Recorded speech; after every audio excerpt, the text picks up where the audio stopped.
Hi, students. What I want to talk to you about next is metacognitive conversation, which we're going to be doing a lot of in this class. I think you all know what conversation means. Metacognitive, probably a lot of you know what that means too, just means thinking about your thinking.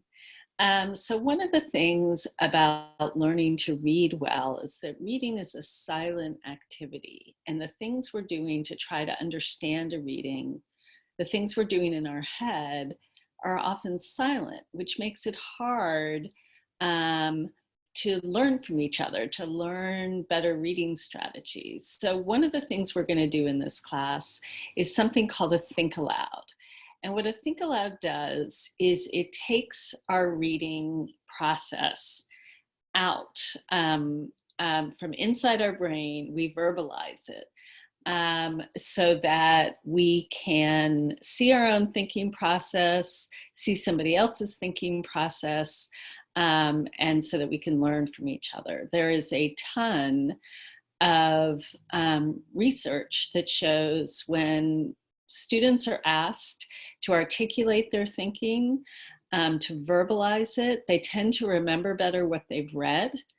And they also tend, if they get to hear somebody else's thinking process and share their own, they tend to develop better reading strategies. So we're going to be doing a lot of thinking aloud in this class and having a lot of metacognitive conversation. And now I'm going to show you how a think aloud works. So I'm going to share my screen and I'm going to bring up a poem we're reading this week called Those Winter Sundays.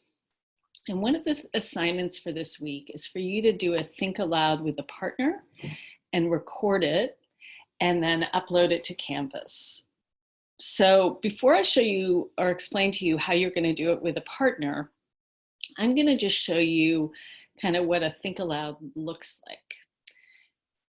So what you do when you do a think aloud is you read the poem, but you also verbalize what you're thinking about as you read. So I might start off with the title, Those Winter Sundays. Okay, I read that title and I picture snow. I picture a house in snow, just because of winter. Even though I live in California, that's what I picture. And then Sundays I kind of think of as kind of a lazy day. So I think about somebody like in striped pajamas reading the newspaper at 10 or 11 with a cup of coffee. That's what that makes me think of. Okay, and so now I'm going to start reading the first stanza. And stanzas are just these blocks of text. Sundays too, my father got up early. It's kind of interesting. That kind of too, T-O-O, means also. So I think the speaker's telling me my dad got up every day of the week and also Sunday, and put his clothes on in the blue-black cold. I don't really know what blue-black means, but I think of how it sounds harsh. It sounds like the kind of cold that maybe turns your fingers blue. Then with cracked hands that ached from labor in the weekday weather, made banked fires blaze. So he's saying his dad had cracked hands that ached from labor in the weekday weather. So I don't think his dad was like a bank executive. It sounds like his dad worked construction or did something outside. And he says he made banked fires blaze.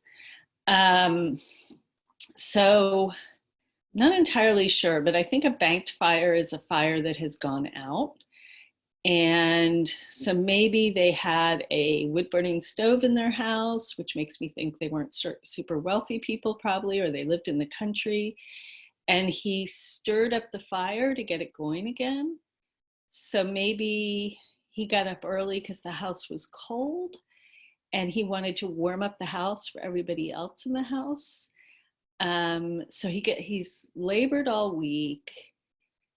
He's got aching hands, and he gets up on Sunday. Also, he gets up early and he warms up the house for everybody else. That's what I think is going on. No one ever thanked him. Well, that's sad. I wonder why nobody ever thanked him. Okay, so I'm going to stop at the first stanza, but that's how a Think Aloud works. And in subsequent videos and documents, I'm going to tell you how you're going to do this with a partner.